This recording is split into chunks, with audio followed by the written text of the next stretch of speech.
A single cryptic word carved into wood was the only trace left of over 100 men, women, and children. A perfectly good ship was found sailing ghost-like across the ocean, its entire crew gone, their meals still on the table. 5 siblings vanished from a house fire, yet not a single bone was ever found in the cinders.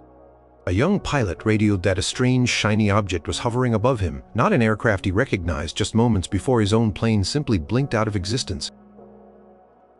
Number 12. The girl who walked into the woods and never came out. Paula Jean Welden was an 18-year-old sophomore at Bennington College in Vermont. On December 1st, 1946, she told her roommate she was going for a long walk.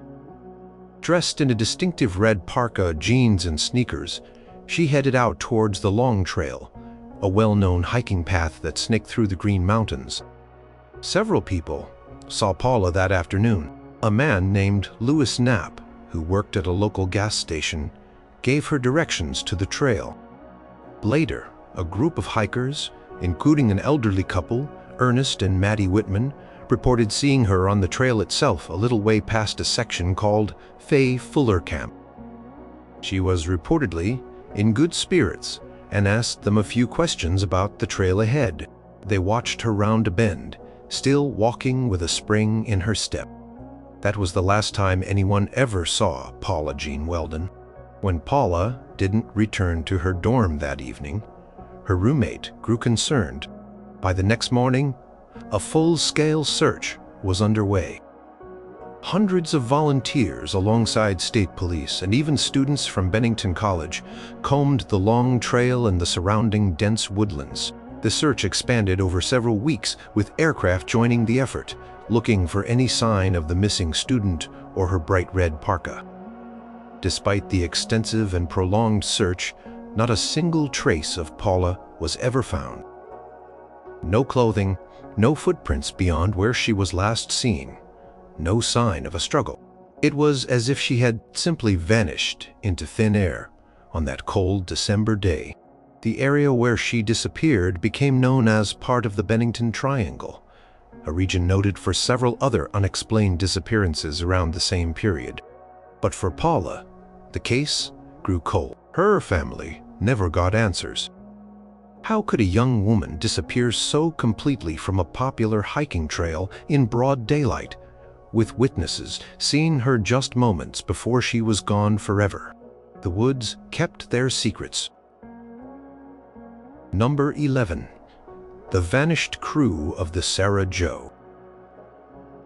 In February 1979, 5 friends set out from Hana, Maui, Hawaii on a small Boston whaler fishing boat named the Sarah Jo. The men on board were Benjamin Kalama, Ralph Malaikini, Scott Moorman, Patrick Wosner, and Peter Henschett. They were experienced seamen, familiar with the local waters, planning a day trip to catch some fish. The weather forecast was good when they departed. However, later that day, an unexpected and fierce storm suddenly blew in. Winds howled and rain lashed down, churning the Pacific into a dangerous frenzy. When the Sarah Jo failed to return to port by nightfall, friends and family raised the alarm. The U.S. Coast Guard immediately launched a massive search operation. For 5 days, aircraft and ships scoured over 70,000 square miles of ocean, battling rough seas left by the storm. They found nothing. No debris, no oil slick, no sign of the Sarah Jo or its 5 crew members. The official search was called off, but the families didn't give up hope. They continued private searches for months, clinging to the possibility that the men had somehow survived. Years passed. The disappearance of the Sarah Jo became a painful, unsolved mystery for the small community of Hana. Then, a decade later, in 1988, something astonishing happened. John Naughton, a marine biologist, was conducting a survey on Tangi Atoll, an uninhabited coral island in the Marshall Islands, more than 2,000 miles west of Hawaii. Stumbled upon in a remote part of the atoll was the wreckage of a small boat. It was unmistakably the Sarah Jo. Nearby, they found a makeshift grave, a simple cross of driftwood, and a pile of stones covering a shallow burial site.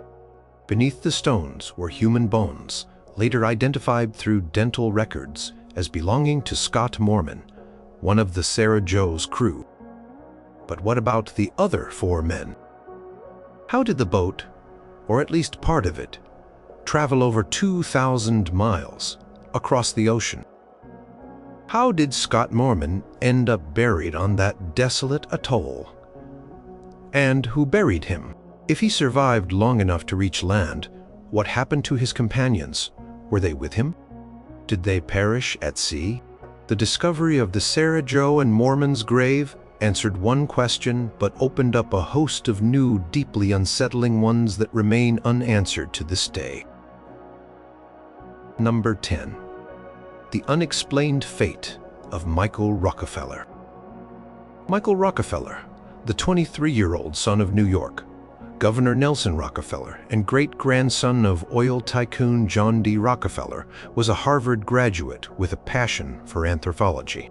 In 1961, he embarked on an expedition to the Asmat region of what was then Netherlands, New Guinea, now part of Indonesia. He was there to collect art and artifacts from the Asmat people, who were known for their intricate wood carvings and at the time were also reputed to practice headhunting and ritual cannibalism. On November 19, 1961, Michael and the Dutch anthropologist René Wassing were traveling in a small, overloaded dugout canoe along the coast. Their boat was swamped by rough seas and capsized several miles from shore. 2 local guides who were with them managed to swim to the coast for help. Michael and René clung to the overturned vessel, drifting further out. After many hours growing impatient and believing they were drifting away from land, Michael reportedly told René, "I think I can make it." He stripped down to his underwear, fashioned makeshift floats from empty fuel cans, and started swimming towards the distant shore, estimated to be anywhere from 3 to 12 miles away depending on conflicting accounts. Ren Wassing was rescued the next day, still clinging to the canoe, but Michael Rockefeller was gone. An enormous search effort was launched, involving Dutch authorities, aircraft, ships, and local villagers. They scoured the coastline, the rivers, and the surrounding jungle for weeks. Nelson Rockefeller himself flew to New Guinea to aid in the search for his son. Despite their efforts, no trace of Michael was ever found. The official Dutch inquiry concluded that Michael had drowned, overcome by the strong currents and exhaustion. However, persistent rumors and theories emerged. Some suggested he made it to shore only to be killed and possibly eaten by Asmat tribesmen, perhaps in retaliation for a previous conflict with Dutch patrols. Several journalists and investigators pursued these leads over the years, collecting anecdotal accounts and stories from local villagers, some of which were conflicting and unverified. One story involved sightings of a white man living with a tribe, another of tribesmen possessing items that could have belonged to Michael Kor, but no definitive proof of his fate, other than drowning, ever surfaced. Did Michael Rockefeller succumb to the sea? Or did he meet a different, more mysterious end on the shores of New Guinea? The jungle holds the answer. Number 9. The Flannan Isles lighthouse keepers, who vanished into thin air. The Flannan Isles are a small, remote group of rocky islands in the Outer Hebrides of Scotland. In December 1900, the lighthouse on Alien Moor, the largest of these islands, was manned by 3 keepers, Thomas Marshall, James Ducat, and Donald MacArthur. A 4th man, Joseph Moore, was on rotation and ashore at the time. The lighthouse was vital for shipping in the treacherous North Atlantic waters. On December 15, 1900, a passing steamer, the Archer, noted in its log that the Flannan Isles light was not operational, a serious concern. However, this report was not immediately relayed to the Northern Lighthouse Board due to bad weather and other circumstances. It wasn't until December 26th, when the relief vessel Hesperus finally made its way to Eilean Moor with Joseph Moore, that the mystery began to unfold. As the Hesperus approached, the crew noticed something was wrong.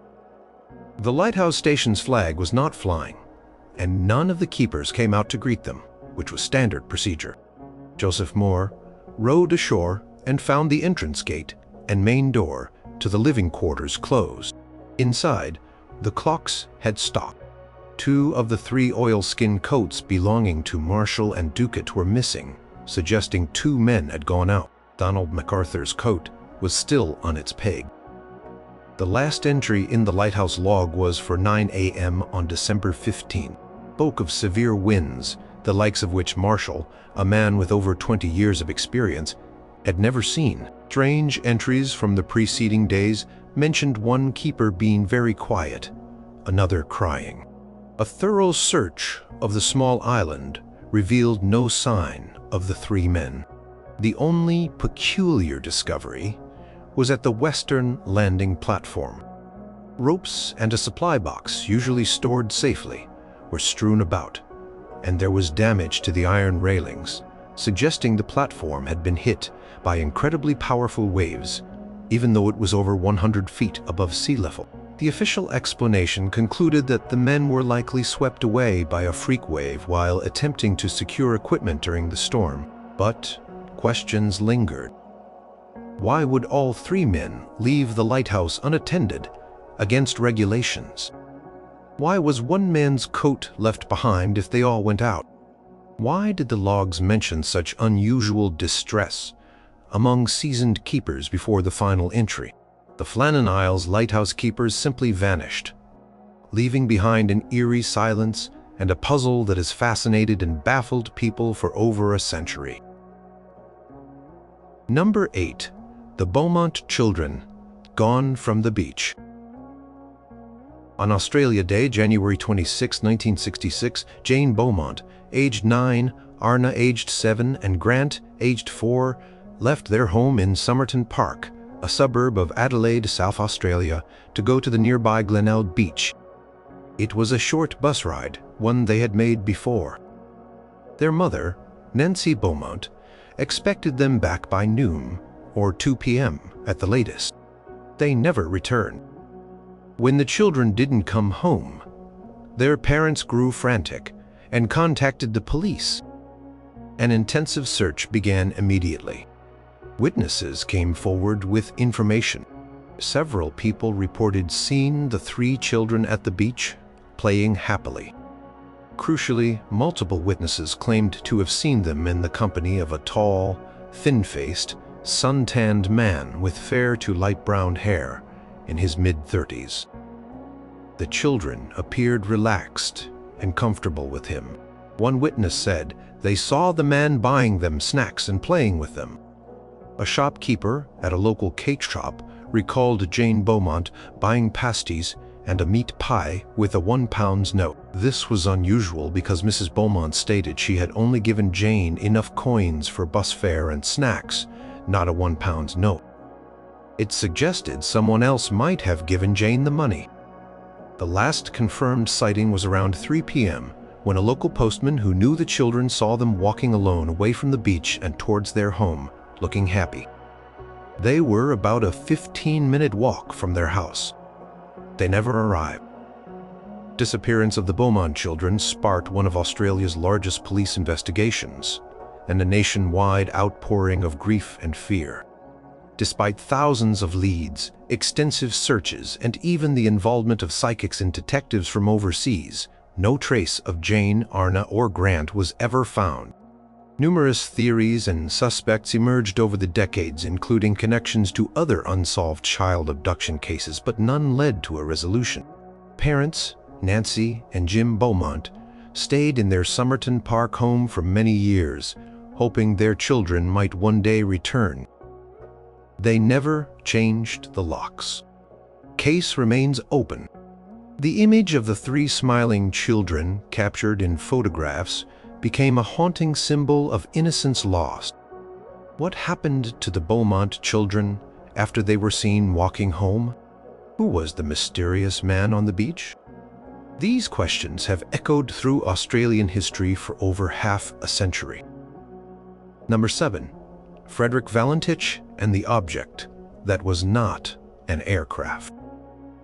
Frederick Valentich was a 20-year-old Australian pilot with about 150 hours of flying experience. On the evening of October 21, 1978, he took off in a single-engine Cessna 182L aircraft from Moorabbin Airport near Melbourne for a training flight to King Island, about 125 miles away over the Bass Strait. The weather was clear and visibility was good. About 45 minutes into his flight, Valentich radioed Melbourne Air Traffic Control to report an unidentified aircraft flying near him. He described it as having 4 bright lights and said it passed about 1,000 feet above him. He stated he couldn't identify the type of aircraft. Air Traffic Control confirmed there was no known traffic in his vicinity. Valentich continued to describe the object, saying it was long in shape, moving at high speed, and at one point seemed to be orbiting above him. He mentioned it had a green light and was metallic-looking, reflecting the sunlight. His transmissions became increasingly agitated. He reported that the object was hovering and that it's not an aircraft. He then said his engine was rough, idling, and beginning to fail. His very last words after being asked by Air Traffic Control to describe the aircraft again were, "It is hovering and it's not an aircraft." This was followed by 17 seconds of an unexplained metallic scraping or clicking sound, then silence. An intensive air and sea search was launched immediately. For 4 days, aircraft and boats scoured the Bass Strait, the area where Valentich's last transmission originated. No trace of Frederick Valentich or his Cessna was ever found. No wreckage, no oil slick, nothing.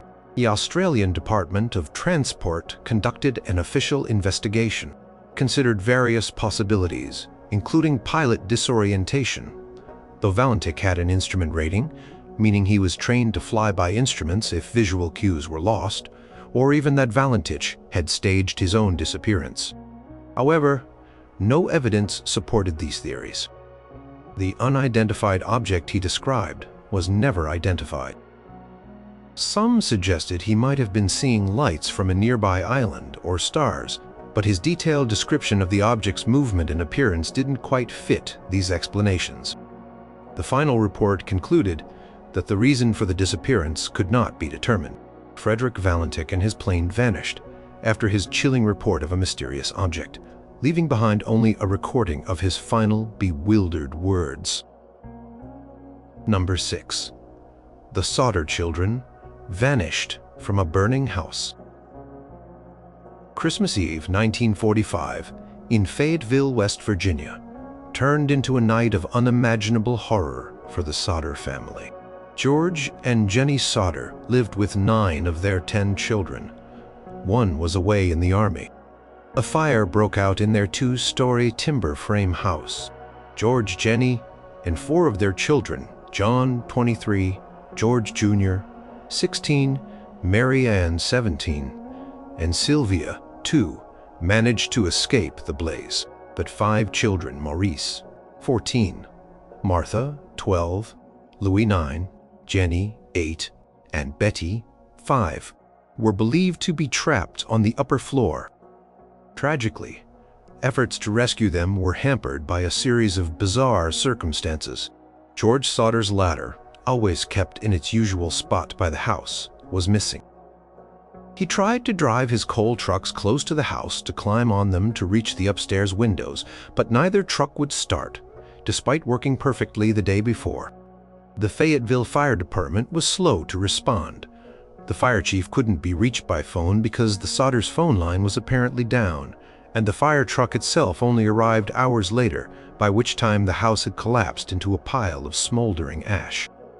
It was assumed the 5 missing children had perished in the fire.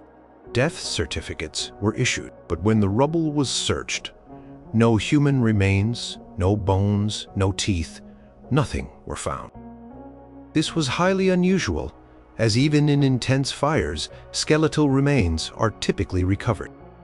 The local fire chief suggested the fire had been hot enough to completely cremate the bodies, but experts later disputed this, stating that some remains should have been left. The Sodders began to suspect their children had not died in the fire. George Sodder remembered a strange man trying to sell him insurance weeks before, who became angry when George declined and warned his house would go up in smoke. He also recalled seeing a man watching the children from the highway shortly before the fire.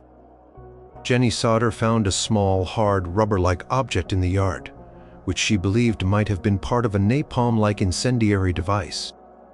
Witnesses reported seeing people tampering with the Sodders' power lines around the time of the fire, and one witness claimed to have seen the children in a car with strangers as the house burned. For the rest of their lives, George and Jenny Sodder believed their children were abducted, possibly by someone with a grudge and the fire set to cover the crime. They put up a billboard with the children's pictures, offering a reward which remained for decades. They followed up every lead, however slim. In 1967, Jenny received an envelope postmarked in Kentucky containing a photograph of the young man who bore a striking resemblance to her son Louis, with a cryptic note on the back. The Sodders hired a private detective to investigate, but he vanished after taking their money. The Sodder children were never found, and their fate remains one of America's most haunting unsolved mysteries. Number 5. Judge Crater, the man who stepped into a taxi and history. Joseph Force Crater was a respected New York State Supreme Court justice. On the evening of August 6, 1930, the 41-year-old judge had dinner with friends, including a lawyer named William Klein and a showgirl named Sally Lou Ritz, at Billy House's Chop House in Manhattan's Theater District. After dinner, at around 9:15 p.m., Judge Crater reportedly told his companions he had to leave. He was seen by Klein and Ritz hailing a taxi on West 45th Street. He got in, waved goodbye, and the taxi drove off. Joseph Force Crater was never seen again. His disappearance was not immediately reported. Crater's wife, Stella, was on vacation in Maine, and his court clerks assumed he was also on holiday or handling private matters. It wasn't until 10 days later, when he failed to appear for the opening of court sessions, that concerns grew. A discreet search by friends and colleagues found his apartment locked, and his belongings seemingly in order. However, they also discovered that shortly before he vanished, Crater had withdrawn large sums of money from his bank accounts, around $5,150, equivalent to over $90,000 today, and had taken files from his office. When the news of his disappearance finally broke in early September, it became a national sensation. The missingest man in New York became his moniker. Police launched an extensive investigation. They looked into his political connections, his rumored associations with organized crime figures, and his personal life, which included whispers of extramarital affairs. Theories abounded. Had he been murdered by the mob? Did he flee due to gambling debts or a scandal? Did he suffer from amnesia and start a new life? Despite thousands of reported sightings over the years, none were ever confirmed. Leads were followed across the country and even internationally. Case files grew enormous. His wife, Stella Crater, declared him legally dead in 1939. She maintained until her death that he had been murdered. Decades passed. In 2005, police revealed that a letter received after the death of a woman named Stella Ferrucci, Good, contained a note she wrote claiming her husband and other men, including a police officer, had killed Judge Crater and buried his body under the Coney Island boardwalk near West 8th Street. An excavation of the site found no human remains. Judge Crater's vanishing remains one of the most famous missing person cases of the 20th century. Did he willingly disappear to escape some hidden trouble, or was he a victim of foul play? The man who stepped into a taxi simply drove out of existence, leaving behind a legacy of pure, baffling mystery. Number 4. D.B. Cooper, the skyjacker who jumped into infamy. On November 24, 1971, the day before Thanksgiving, a man calling himself Dan Cooper, later misreported as D.B. Cooper by the press, and the name stuck, boarded Northwest Orient Airlines Flight 305 in Portland, Oregon, bound for Seattle, Washington. He was described as being in his mid-40s, wearing a business suit, a black tie, and a white shirt. Shortly after takeoff, he passed a note to a flight attendant, Florence Schaffner. Believing it was a man's phone number, she initially pocketed it. Cooper leaned closer and said, "Miss, you better look at that note. I have a bomb." The note stated his demands: $200,000 in negotiable American currency, meaning unmarked $20 bills, 4 parachutes, 2 primary and 2 reserve, and a fuel truck standing by in Seattle to refuel the Boeing 727 upon arrival. Schaffner informed the captain, who contacted air traffic control, and the airline president authorized full cooperation. The other passengers were unaware of the drama unfolding. The flight circled Puget Sound for about 2 hours, while authorities on the ground scrambled to meet Cooper's demands. Upon landing in Seattle, the passengers were released in exchange for the money and parachutes. Cooper then ordered the pilots to fly towards Mexico City, specifying a flight path, a low altitude, 10,000 feet, and a slow airspeed, around 100 knots, with the landing gear down and wing flaps at 15 degrees, conditions suitable for a parachute jump. Somewhere between Seattle and Reno, Nevada, in the pitch-black rainy night, over a rugged forested area of southwestern Washington state, D.B. Cooper lowered the aft air stairs of the Boeing 727 and parachuted out with the ransom money. He was never seen or heard from again. An extensive manhunt, one of the longest and most exhaustive in U.S. history, code-named NORJAK, Northwest Tracking, began. Despite searching the vast wilderness for years, no trace of Cooper was found. Did he survive the perilous jump in freezing conditions into a dense forest at night? Then, in February 1980, a young boy named Brian Ingram, vacationing with his family, found 3 packets of the ransom money, about $5,800, buried in the sand along the banks of the Columbia River near Tana Bar, Washington. The serial numbers matched the money given to Cooper. This discovery, while confirming the money had been out there, only deepened the mystery. How did it get there? Was it Cooper's landing spot, or had it washed downstream? The rest of the money, over $194,000, has never been recovered.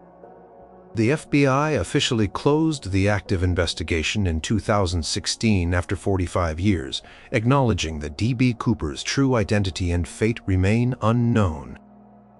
Was he an experienced paratrooper, a disgruntled veteran, or just a daring opportunist? His audacious crime and successful vanishing act have made him a legend.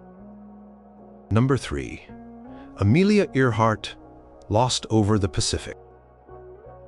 Amelia Earhart was more than just a pilot. She was a global icon, a pioneering aviator who broke barriers for women.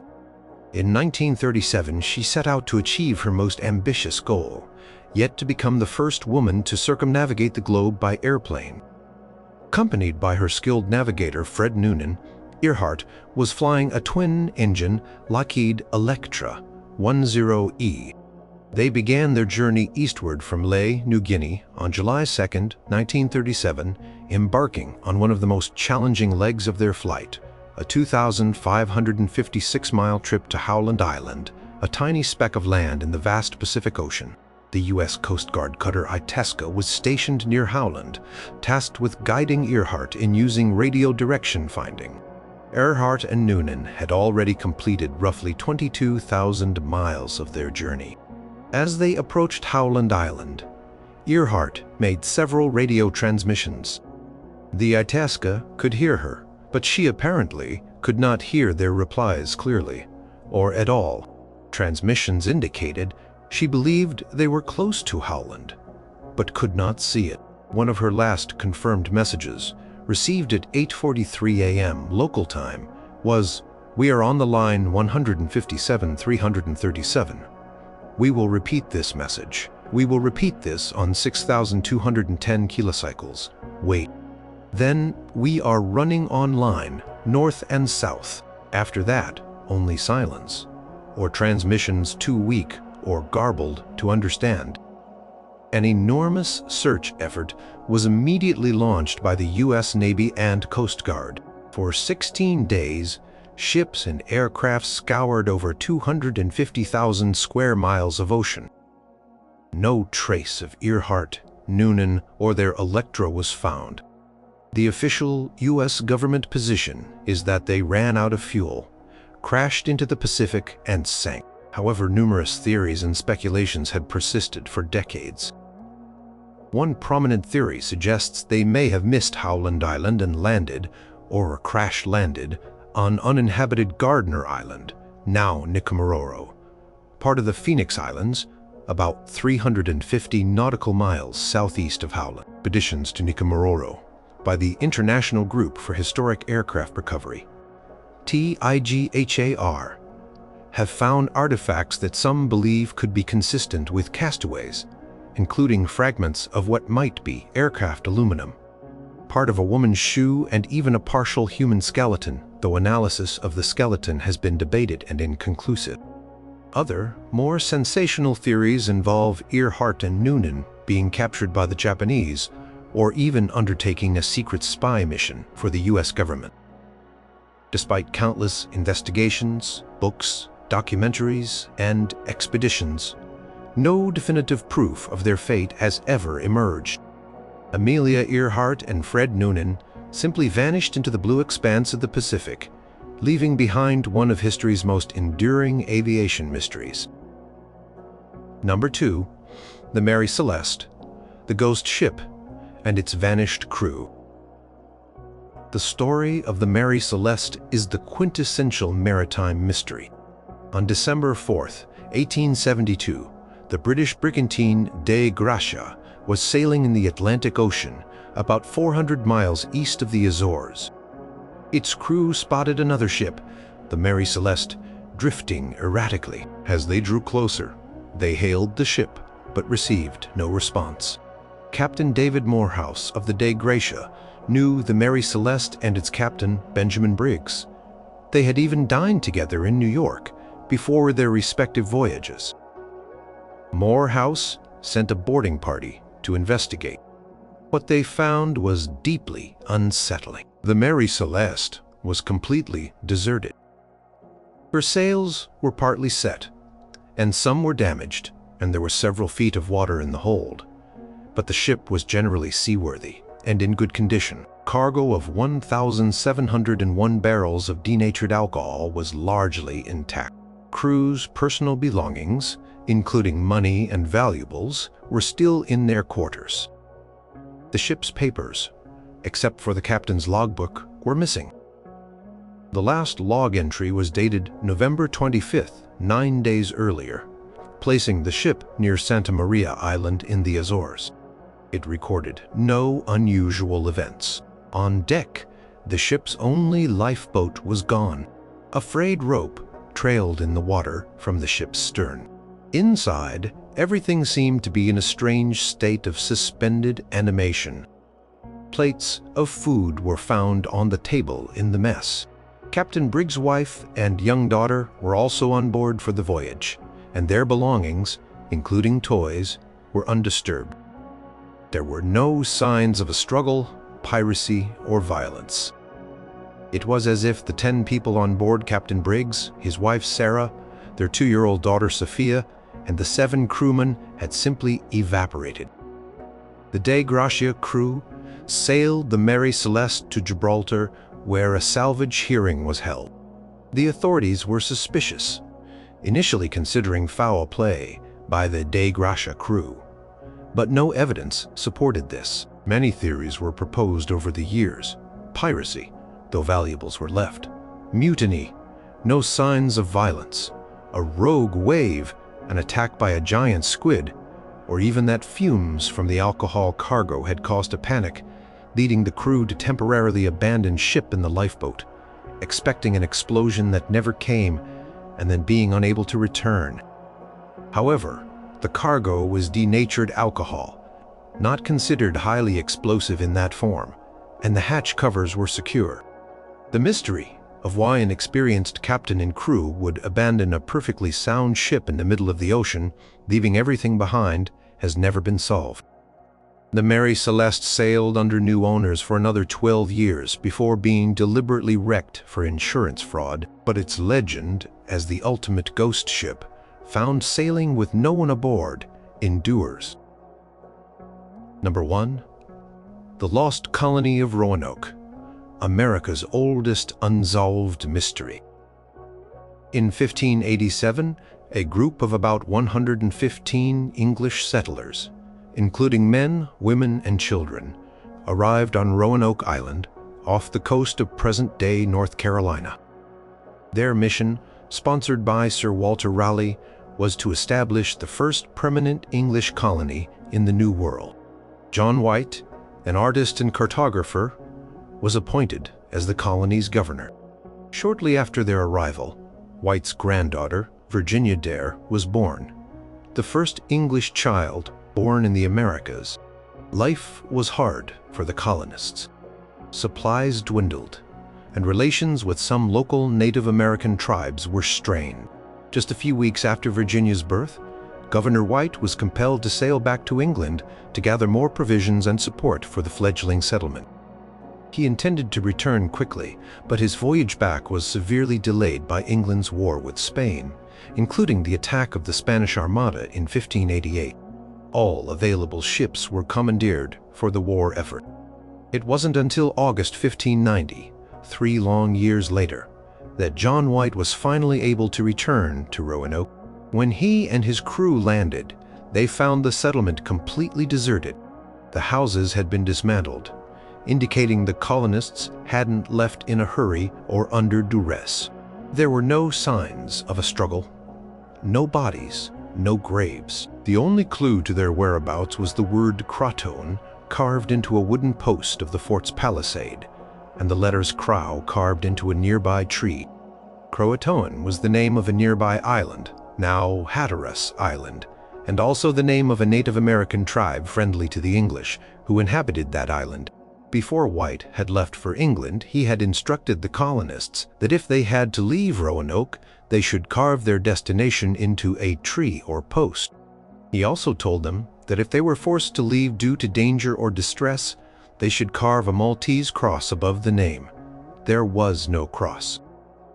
Bad weather and the lateness of the season prevented White from sailing to Croatoan Island to search for the colonists. Heartbroken, he was forced to return to England. He was never able to finance another relief expedition. The fate of the 115 men, women, and children of the Roanoke colony became an enduring enigma. Did they assimilate with the Croatoan tribe or other local tribes? Were they killed by hostile natives or by the Spanish, who had a presence to the south? Did they attempt to sail back to England on their own and perish at sea? Archaeological digs on Roanoke Island and Hatteras Island over the centuries have yielded some tantalizing but inconclusive artifacts that might suggest some colonists lived among Native Americans for a time. But no graves, no definitive records, and no survivors ever emerged to tell the tale. The lost colony of Roanoke remains America's oldest and perhaps most baffling unsolved disappearance, a silent testament to the perils and mysteries of the New World.